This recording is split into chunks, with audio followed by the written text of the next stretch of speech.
আসসালামু আলাইকুম। I news বাংলার আন্তর্জাতিক সংবাদে স্বাগতম। সমস্ত নিষেধাজ্ঞা প্রত্যাহার না করা পর্যন্ত কোনো আলোচনা হবে না, জানালো ইরান। তুরস্কে তেল পাচারকারীদের ওপর সিরিয়া এবং রুশ সেনাদের ক্ষেপণাস্ত্র হামলা। ইসরায়েল সামান্য ভুল করলে তেল আবিব এবং হাইফা গুড়িয়ে দেওয়া হবে, জেনারেল হাতামির হুঁশিয়ারি।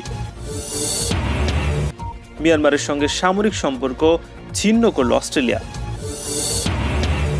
অবশেষে বিয়ে করলেন বিশ্বের অন্যতম ধনী নারী ম্যাকেনজি স্কট। মুখ ঢাকা পোশাক নিষিদ্ধে সুইস ভোটারদের রায়। হেলিকপ্টার দুর্ঘটনায় ফরাসি ধনকুবের এমপির মৃত্যু। এবং দুতার্তের নির্দেশের পর 9 কমিউনিস্টকে হত্যা। ইসলামী প্রজাতন্ত্র ইরানের ওপর আমেরিকার পক্ষ থেকে আরোপ করা সমস্ত অবৈধ এবং একতরফা নিষেধাজ্ঞা প্রত্যাহার না করা পর্যন্ত ওয়াশিংটনের সঙ্গে কোনো আলোচনা হবে না। ইরানের নিরাপত্তা বিভাগের সঙ্গে সংশ্লিষ্ট একটি সূত্র নাম প্রকাশ না করার শর্তে প্রেস টিভিকে তথ্য জানিয়েছে। ওই সূত্র বলছে, ইরানের প্রেসিডেন্ট ডক্টর হাসান রুহানি এবং পররাষ্ট্রমন্ত্রী মোহাম্মদ জাওয়াদ জারিফের সাম্প্রতিক বক্তব্যকে পশ্চিমারা যেভাবে ব্যাখ্যা করেছেন তা নিতান্তই ভুল এবং আলোচনার কোনো পরিকল্পনা ইরানের হাতে নেই। ইরানের নিরাপত্তা কর্মকর্তা জানিয়েছেন, ইরান এবং আমেরিকার মধ্যে ধাপে ধাপে আলোচনা শুরু হতে পারে, এমন ধারণা ইরানের সর্বোচ্চ পর্যায় থেকে প্রত্যাখ্যান করা হয়েছে। ইরানের ওপর থেকে নিষেধাজ্ঞা সম্পূর্ণভাবে প্রত্যাহার না করা পর্যন্ত ওয়াশিংটনের সঙ্গে কোনো যোগাযোগ হবে না। প্রেসিডেন্ট রুহানি বলেছেন, গত বৃহস্পতিবার পরমাণু সমঝোতা লঙ্ঘনের জন্য আমেরিকার নিন্দা জানিয়ে আরও বলেছেন, এই সমঝোতায় ফিরে আসার জন্য ওয়াশিংটনকে বাস্তব পদক্ষেপ নিতে হবে এবং তারা যেসব নিষেধাজ্ঞা আরোপ করেছে তার সবই প্রত্যাহার করতে হবে। আমেরিকা এমন পদক্ষেপ নিলে ইরানও একই ধরনের ব্যবস্থা নেবে। এরপর পররাষ্ট্রমন্ত্রী মোহাম্মদ জাওয়াদ জারিফও একই ধরনের বক্তব্য দিয়েছেন। ইরানের প্রেসিডেন্ট ও পররাষ্ট্রমন্ত্রীর বক্তব্যকে পশ্চিমারা পরমাণু আলোচনায় ফেরার ক্ষেত্রে ইরানের পক্ষ থেকে ইঙ্গিত বলে ধরে নিচ্ছে। সিরিয়ার উত্তরাঞ্চলীয় আলেপ্পো প্রদেশের অস্থায়ী তেল শোধনাগারগুলোতে ক্ষেপণাস্ত্র হামলা চালিয়েছে রাশিয়া এবং সিরিয়ার সামরিক বাহিনী। হামলায় শোধনাগারগুলো ব্যাপকভাবে আগুন লেগে যায় এবং কয়েকশো তেল ট্যাঙ্কার ভস্মীভূত হয়। তুর্কি সেনা এবং তাদের সমর্থিত উগ্র তাকফিরি সন্ত্রাসী গোষ্ঠী নিয়ন্ত্রিত এলাকায় এই তেল শোধনাগার প্রতিষ্ঠা করা হয়েছে।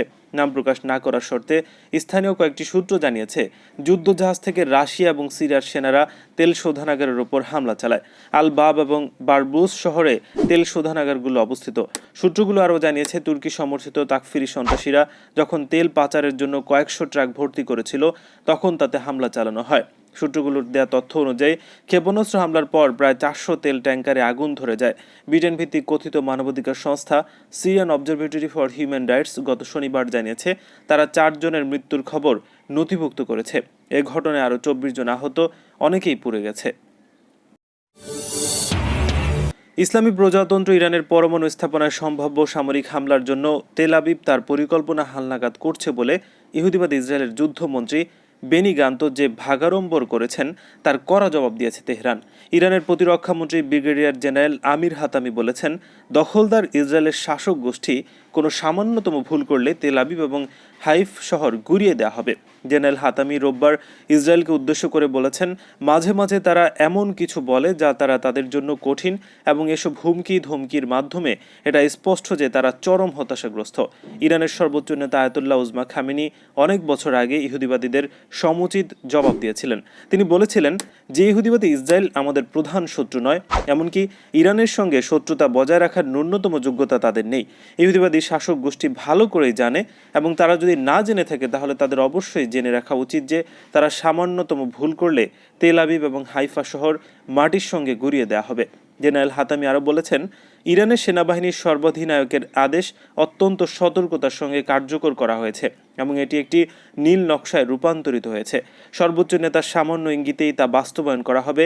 তাই আমি তাদেরকে উপদেশ দেব যে তারা যেন কখনোই ভুল না করে, এমনকি মৌখিকভাবেও না। মিয়ানমারের সঙ্গে প্রতিরক্ষা বিষয়ক সহযোগিতা প্রকল্প বাতিল করেছে অস্ট্রেলিয়া। দেশটির পররাষ্ট্রমন্ত্রী ম্যারি স্পেইন সোমবার বলেছেন, সহিংসতা এবং মৃত্যু বৃদ্ধি পাওয়ার ফলে উদ্বেগ তৈরি হয়, তারা এই পদক্ষেপ নিয়েছে। পেইন বলেছেন, আমরা মিয়ানমারের নিরাপত্তা বাহিনীর কাছে দৃঢ়ভাবে অনুরোধ করছি যেন তারা সংযম চর্চা করেন, বেসামরিক লোকজনের উপর সহিংসতা চালানো থেকে বিরত থাকেন। মিয়ানমার সেনাবাহিনীর সঙ্গে অস্ট্রেলিয়ার প্রতিরক্ষা বিষয়ক দ্বিপাক্ষিক সম্পর্ক মূলত অসামরিক বিষয়ে সম্পৃক্ত। যেমন 2017 সালে মিয়ানমার সেনাবাহিনী রাখাইন রাজ্যে রোহিঙ্গা সম্প্রদায়ের ওপর হত্যাযজ্ঞ চালানোর পরেও অস্ট্রেলিয়া বার্মিজ সেনাবাহিনীকে ইংরেজি প্রশিক্ষণ প্রদান প্রকল্প অব্যাহত রেখেছিল। পেইন আরও বলেছেন, অস্ট্রেলিয়া রোহিঙ্গা এবং অন্যান্য জাতিগত সংখ্যালঘুদের জরুরি মানবিক সাহায্য প্রদান আবার শুরু করবে। তিনি বলেছেন, আমরা উন্নয়ন প্রকল্প এবং উন্নয়ন সহযোগিতার দিকেও নজর দিচ্ছি, যেটা আমরা প্রদান করছি, এবং আসিয়ানের অন্যতম দরিদ্র দেশ মিয়ানমারের সবচেয়ে দুর্বল এবং দরিদ্র জনগোষ্ঠীকে সাহায্য দেওয়ার বিষয়টিতে পুরোপুরি জোর দিচ্ছি। লন্ডন ভিত্তিক সংস্থা বার্মা ক্যাম্পেইনের নির্বাহী পরিচালক আনা রবার্টস বলেছেন, অস্ট্রেলিয়া অবশেষে একটি প্রশিক্ষণ প্রকল্প বাতিল করল, যা আসলে তাদের শুরুই করা উচিত হয়নি। বিশ্বের অন্যতম ধনী নারী এবং অ্যামাজনের প্রতিষ্ঠাতা জেফ বেজোসের সাবেক স্ত্রী ম্যাকেঞ্জি স্কট সিয়াটলের এক বিজ্ঞানের শিক্ষককে বিয়ে করেছেন। লেকসাইড স্কুল নামে একটি বেসরকারি স্কুলের শিক্ষক ডেন জেডুইট গিভিং প্লেস ওয়েবসাইটে প্রকাশিত এক বার্তায় ম্যাকেঞ্জিকে বিয়ের কথা জানিয়েছেন। গিভিং প্লেস হলো বিল গেটস, তার স্ত্রী মেলিন্ডা গেটস এবং ওয়ারেন বাফেটের একটি উদ্যোগ যা বিলিনিয়ারদের দাতব্য কাজে উৎসাহিত করে। ওয়েবসাইট ড্যান ডেজেইট লিখেছেন, কাকতালীয় সুখের প্রাচুর্যে আমার দেখা অন্যতম এক মহৎ দয়ালু মানুষকে আমি বিয়ে করছি এবং অন্যদের জন্য বিপুল পরিমাণ সম্পদ দান করার প্রতিজ্ঞায় তার সঙ্গে যোগ দিয়েছি। জেটুইট বলেছেন, তিনি তার জীবনের অধিকাংশ সময় শিক্ষক হিসেবে কাজ করেছে। দাতব্য কাজে অঙ্গীকারের জন্য কখনো প্রয়োজনীয় ধরনের সম্পদ সংগ্রহের চেষ্টা করেননি। ব্লুমবার্গ বিলিনিয়ার্স ইন্ডেক্সের তথ্য মতে 50 বছর বয়সী ম্যাকেঞ্জি স্কট বিশ্বের 22তম ধনী ব্যক্তি। তার সম্পদের পরিমাণ $5,350 কোটি। 2019 সালে জেফ বেজোসের সঙ্গে বিচ্ছেদের পর থেকে তিনি তার প্রজন্মের অন্যতম প্রধান দানশীল ব্যক্তিতে পরিণত হয়েছেন। গত বছর তিনি $600 কোটি দান করেছে, যা কোনো জীবিত ব্যক্তির রেকর্ড পরিমাণ দানকৃত অর্থ। এসব দানের অর্থ কৃষ্ণাঙ্গদের কলেজের মতো মূলত ছোট দাতব্য কাজে এবং প্রতিষ্ঠানগুলোতে দেওয়া হয়েছে, সেখানে সাধারণ বিলিনিয়াররা দান করেন না। গত বছর মিডিয়াম ওয়েবসাইটে ম্যাকেঞ্জি লিখেছেন, তিনি তার টিমকে বলেছেন কিভাবে তার অর্থ দ্রুত দান করা যায় সেই উপায় খুঁজে বের করতে। এদিকে অ্যামাজনের এক মুখপাত্রের মাধ্যমে দেয়া এক বিবৃতিতে জেফ বেজোস ডেন এবং ম্যাকেঞ্জির বিয়ে প্রসঙ্গে বলেছেন, ড্যান একজন দারুণ মানুষ, তাদের উভয়ের জন্য আমি খুশি এবং উৎফুল্ল। সুইজারল্যান্ডের গণভোটে সামান্য ব্যবধানে প্রকাশ্যে মুখ ঢাকা পোশাক নিষিদ্ধের বিতর্কিত প্রস্তাব পাশ হয়েছে। প্রস্তাবে পোশাকের ধরন উল্লেখ না করা হলেও মুসলিম নারীদের বোরকা বা নিকাবকে লক্ষ্য করেই প্রচার চালানো হয়েছে। সুইজারল্যান্ডের নিয়ম অনুযায়ী যে কোনো বিষয়ে 1 লাখ মানুষ স্বাক্ষর প্রদান করলে ওই প্রস্তাবের উপর জাতীয় ভোট অনুষ্ঠিত হয়। গণভোটে 51.2% মানুষ প্রস্তাবটির পক্ষে রায় দিয়েছে।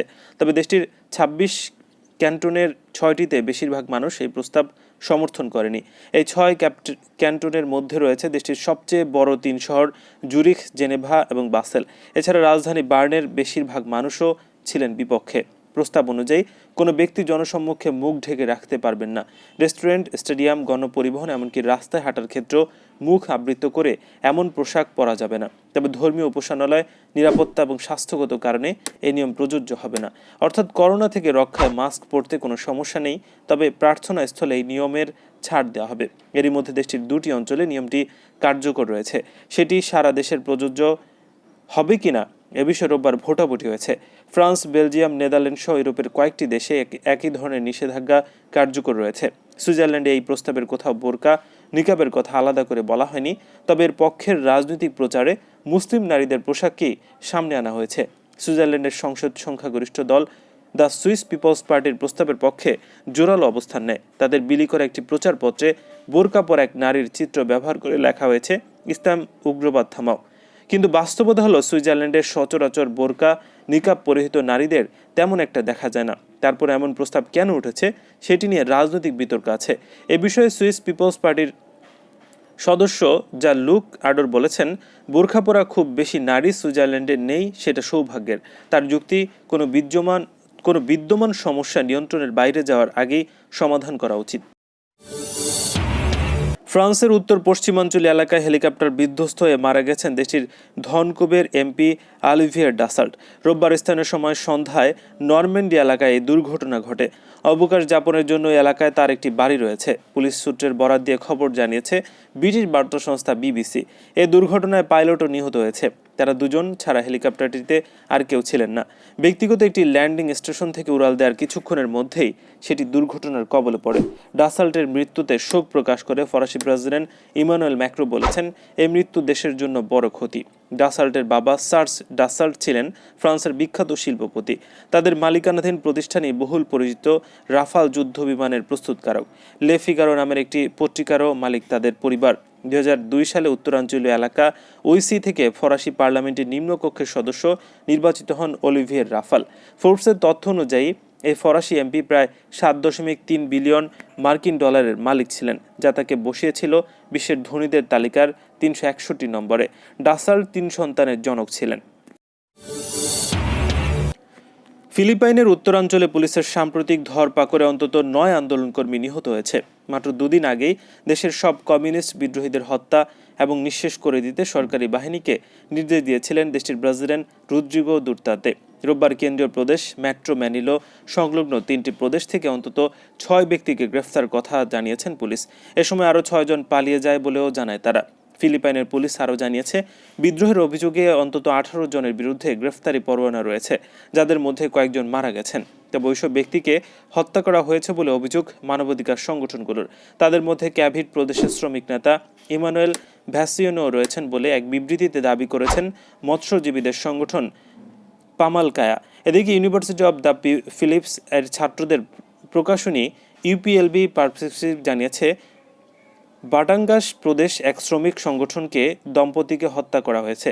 মৃত্যুর কয়েক ঘন্টা আগে 10 বছর বয়সী সন্তান সহ তাদের কোনো খোঁজ পাওয়া যাচ্ছিল না। সরকারি বাহিনী তাদের তুলে নিয়ে গেলেও এই ঘটনায় কেউ দায় স্বীকার করেনি।